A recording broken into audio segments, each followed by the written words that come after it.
Assalamualaikum warahmatullahi wabarakatuh. Nama saya Ririn Tristanti, NIM 2024 10 10 10 78 dari kelas Sistem Basis Data A. Pada kesempatan kali ini, saya akan menyampaikan penjelasan dari modul 4 tugas praktikum Sistem Basis Data. Untuk soal yang terdapat di modul 4, yaitu pada peminjaman peralatan lab di Fasilkom. Untuk soal yang pertama, implementasikan IRD laboratorium secara lengkap. Yang kedua, untuk setiap tabel, isikan minimal 3 baris data. Yang ketiga, pada tabel persimpangan data peminjaman, untuk primary key gunakan Barrett relationship, di mana foreign key dari tabel peminjaman dan barang dikombinasikan dan dijadikan primary key. Berikut ini merupakan IRD dari peminjaman peralatan lab di Fasilkom. Dari IRD ini terdapat 11 entity yang nantinya akan menjadi 11 tabel pada database laboratorium. 11 entity tersebut antara lain, yang pertama ada jenis barang, yang kedua lab, yang ketiga barang, yang keempat dosen, yang kelima kepala lab, yang keenam aslab, yang ketujuh UKM, yang kedelapan pengembalian, yang kesembilan kegiatan, yang kesepuluh peminjaman, dan yang kesebelas item peminjaman. Untuk langkah pertama, kita bisa membuat database laboratorium dengan cara create database laboratorium. Lalu kita mengeksekut perintah ini dan akan menghasilkan pesan query return successful, yang artinya kita sudah berhasil membuat database laboratorium. Maka kemudian kita bisa membuat tabel jenis barang dengan cara create tabel jenis barang, lalu kita memasukkan atribut yang ada pada jenis barang seperti jenis barang ID dengan tipe data small serial dan merupakan primary key. Kemudian nama jenis dengan tipe data varchar 50, not null unique. Artinya nama jenis ini harus diisi dan tidak boleh kosong. Kemudian keterangan dengan tipe data teks. Lalu kita mengeksekut create tabel ini, lalu untuk menampilkan data output kita bisa menggunakan select from jenis barang. Maka data output yang dihasilkan akan terdapat tabel dengan kolom jenis barang ID, nama jenis, dan keterangan. Kemudian untuk mengisi data pada tabel jenis barang, kita bisa menggunakan insert into jenis barang dengan memasukkan nama kolom, seperti nama jenis dan keterangan. Value-nya berupa benda yang ingin kita masukkan ke dalam tabel jenis barang. Misalnya seperti komputer dengan keterangan komputer desktop.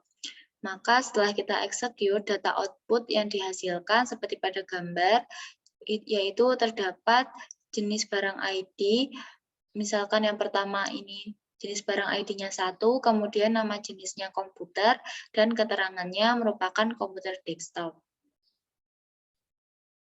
Kemudian kita membuat tabel lab dengan cara create tabel lab, lalu memasukkan atribut yang ada pada lab seperti lab ID, nama, dan juga deskripsi. Kemudian setelah kita execute, maka data output yang dihasilkan yaitu menghasilkan tabel dengan kolom berupa lab ID, nama, dan juga deskripsi. Kemudian untuk mengisikan data pada tabel lab, kita menggunakan insert into lab dengan memasukkan nama kolom seperti nama dan deskripsi. Kemudian setelah kita execute, maka data output yang dihasilkan akan menampilkan nama dan juga deskripsi yang sudah kita masukkan pada tabel lab ini seperti pada gambar. Kemudian kita membuat tabel barang dengan cara create tabel barang, lalu kita memasukkan atribut seperti barang ID, nomor seri, dan juga keterangan. Setelah kita execute, maka data output yang dihasilkan yaitu tabel dengan kolom-kolom seperti barang ID, nomor seri, dan juga keterangan. Lalu karena barang terdapat relationship dengan jenis barang dan juga relationship dengan lab, maka kita harus menambahkan kolom baru pada tabel yang sudah ada dengan menggunakan perintah alter tabel.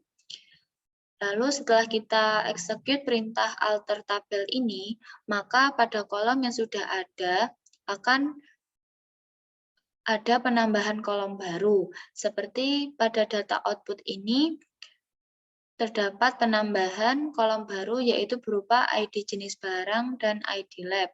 Dengan kolom awal itu hanya barang ID, nomor seri, dan keterangan. Setelah kita alter tabel ini, maka tabel dari barang ini menjadi memiliki kolom berupa barang ID, nomor seri, keterangan, ID jenis barang, dan juga ID lab. Lalu untuk mengisikan data pada tabel barang, kita juga menggunakan insert into dan memasukkan nama kolom yang ada seperti nomor seri, keterangan, ID jenis barang, dan ID lab. Kemudian setelah kita execute, maka akan ditampilkan tabel dengan kolom-kolom yang sudah kita masukkan tadi, seperti pada gambar ini. Kemudian kita membuat tabel dosen dengan cara memasukkan atribut yang ada seperti dosen ID, NIM, dan nama. Setelah kita execute, maka data output yang dihasilkan akan menampilkan tabel yang memiliki kolom-kolom berupa dosen ID, NIM, dan nama seperti pada gambar. Kemudian untuk memasukkan atau mengisi data pada tabel dosen, kita menggunakan insert into dan memasukkan nama kolom seperti NIM, NIP, dan nama. Kemudian data output yang dihasilkan akan menghasilkan tabel dengan kolom dosen ID, NIP, dan nama seperti pada gambar ini. Kemudian kita membuat tabel kepala lab dengan memasukkan atribut yang ada seperti tanggal mulai, tanggal selesai, dan status. Output yang dihasilkan setelah dieksekut yaitu terdapat tabel dengan kolom tanggal mulai, tanggal selesai, dan status. Lalu karena tabel kepala lab memiliki relationship dengan lab dan juga dosen, maka kita harus menambahkan kolom baru pada tabel yang sudah ada dengan menggunakan alter tabel. Setelah kita execute perintah alter tabel ini, maka kolom baru akan ditambahkan pada tabel yang sudah ada. Maka data output yang dihasilkan memiliki penambahan kolom baru berupa ID lab dan ID dosen. Lalu untuk mengisi data pada tabel kepala lab, kita menggunakan insert into dan memasukkan nama kolomnya, seperti tanggal mulai, tanggal selesai, status, ID lab, dan ID dosen. Setelah kita execute, maka data output yang dihasilkan seperti pada gambar yang ada di sini.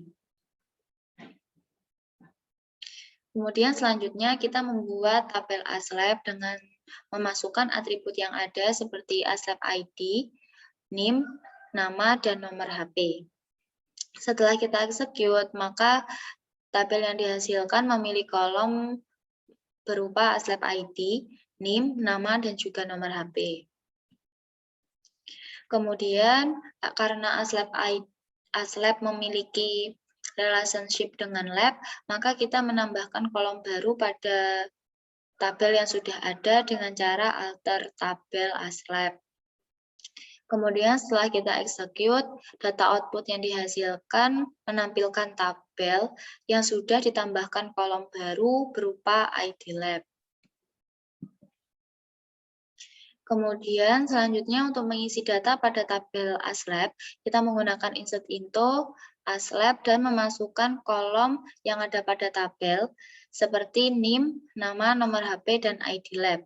Setelah kita execute perintah ini, maka data output yang dihasilkan seperti menampilkan kolom ASLab ID, NIM, nama, nomor HP, dan juga ID lab seperti pada gambar.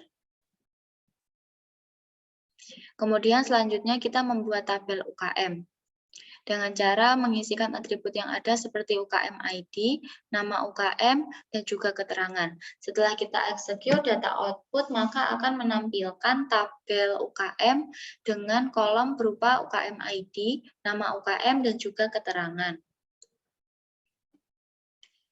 Kemudian untuk mengisi data pada tabel UKM, kita menggunakan insert into UKM dengan memasukkan nama kolom yang ada pada tabel UKM, yaitu nama UKM dan keterangan. Setelah kita execute perintah ini, maka data output yang dihasilkan akan menampilkan tabel dengan kolom UKM ID, nama UKM, dan juga keterangan, seperti pada gambar ini. Kemudian kita membuat tabel pengembalian dengan cara memasukkan atribut yang ada seperti pengembalian ID dan juga tanggal pengembalian.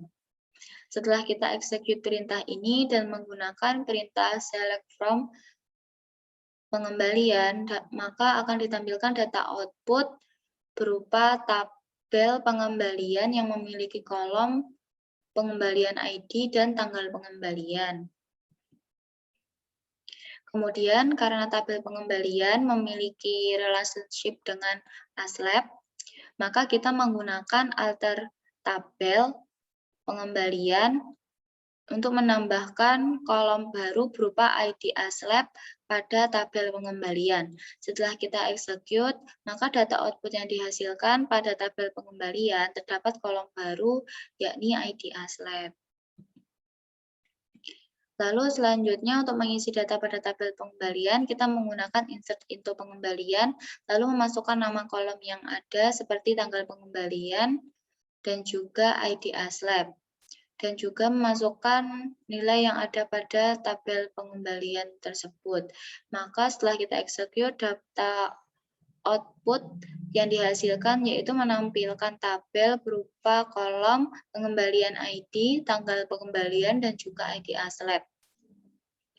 Kemudian kita membuat tabel kegiatan dengan memasukkan atribut yang ada seperti kegiatan ID, nama kegiatan, tanggal mulai, tanggal selesai, dan juga keterangan. Setelah kita execute perintah ini, maka data output yang ditampilkan berupa tabel dengan kolom kegiatan ID, nama kegiatan, tanggal mulai, tanggal selesai, dan juga keterangan. Kemudian karena tabel kegiatan memiliki relationship dengan UKM, maka kita harus menambahkan kolom baru pada tabel yang sudah ada dengan menggunakan alter tabel. Setelah kita execute perintah alter tabel ini, maka data output menghasilkan tabel baru yang terdapat penambahan kolom berupa ID UKM. Kemudian untuk mengisi data pada tabel kegiatan, kita menggunakan insert into kegiatan, lalu memasukkan nama kolom yang ada pada tabel kegiatan, seperti nama kegiatan, tanggal mulai, tanggal selesai, keterangan, dan juga ID UKM.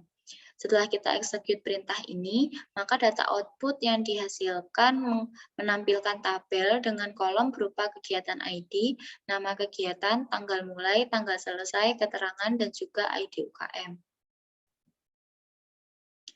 Kemudian kita membuat tabel peminjaman dengan cara memasukkan atribut yang ada pada tabel peminjaman seperti peminjaman ID, tanggal pengajuan, tanggal persetujuan, dan tanggal keluar barang. Setelah kita execute perintah create tabel peminjaman ini, maka data output menampilkan tabel dengan kolom berupa peminjaman ID, tanggal pengajuan, tanggal persetujuan, dan tanggal keluar barang. Kemudian karena tabel peminjaman memiliki relationship dengan kegiatan dan juga ASLab, maka kita harus menambahkan kolom baru pada tabel peminjaman yang sudah ada dengan menggunakan alter tabel untuk menambahkan kolom baru berupa ID kegiatan dan juga ID ASLab. Maka setelah kita execute perintah alter tabel ini, maka data output menghasilkan tabel berupa kolom peminjaman ID, tanggal pengajuan, tanggal persetujuan, tanggal keluar barang, ID kegiatan, dan juga ID ASLab. Kemudian selanjutnya untuk mengisi data pada tabel peminjaman, kita bisa menggunakan insert into peminjaman. Lalu kita memasukkan nama kolom yang ada seperti tanggal pengajuan, tanggal persetujuan, tanggal keluar barang, ID kegiatan, dan juga ID ASLab. Setelah kita execute perintah ini, maka data output akan menghasilkan tabel dengan kolom berupa peminjaman ID, tanggal pengajuan, tanggal persetujuan, tanggal keluar barang, ID kegiatan, dan juga ID ASLab. Untuk yang selanjutnya, kita membuat tabel item peminjaman dengan cara memasukkan atribut yang ada seperti nomor seri, kondisi barang saat keluar, dan kondisi barang saat kembali. Kemudian setelah kita execute perintah create tabel item peminjaman ini, data output akan menampilkan tabel dengan kolom berupa nomor seri, kondisi barang saat keluar, dan juga kondisi barang saat kembali. Lalu karena item peminjaman ini memiliki relationship dengan peminjaman dan juga memiliki relationship dengan barang dan memiliki relationship dengan pengembalian, kita harus menambahkan kolom baru pada tabel yang sudah ada dengan menggunakan alter tabel. Setelah kita mengeksekut perintah alter tabel ini, maka tabel yang sudah ada terdapat penambahan kolom baru seperti pada yang ditampilkan di data output ini, tabel dengan kolom berupa nomor seri, kondisi barang saat keluar, kondisi barang saat kembali, ID peminjaman, ID barang, dan juga ID pengembalian.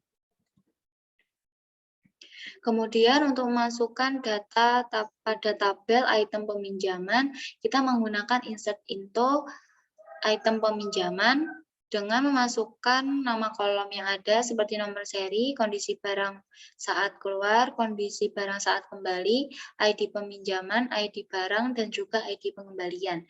Setelah kita mengeksekut perintah ini, maka data output menghasilkan tabel yang memiliki kolom berupa nomor seri, kondisi barang saat keluar, kondisi barang saat kembali, ID peminjaman, ID barang, dan ID pengembalian seperti pada gambar ini. Kemudian, untuk soal yang ketiga,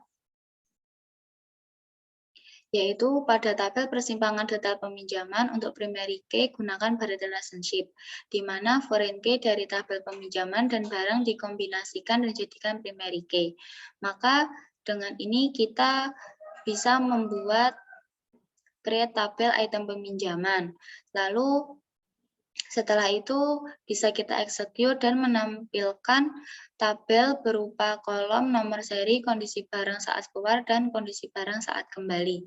Lalu untuk foreign key kita bisa menggunakan alter tabel.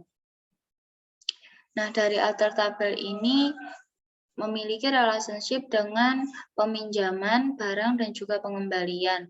Maka bisa kita tulis seperti pada peminjaman, alter tabel item peminjaman, add ID peminjaman, integer not null.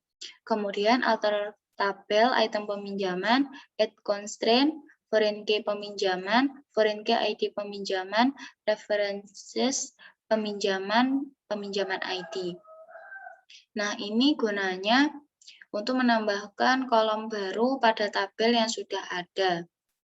Jadi, setelah kita execute semua alter tabel yang ada, maka data output menghasilkan tabel dengan kolom berupa nomor seri, kondisi barang saat keluar, kondisi barang saat kembali, ID peminjaman, ID barang, dan juga ID pengembalian. Demikian presentasi dari saya, kurang lebihnya mohon maaf. Wassalamualaikum warahmatullahi wabarakatuh.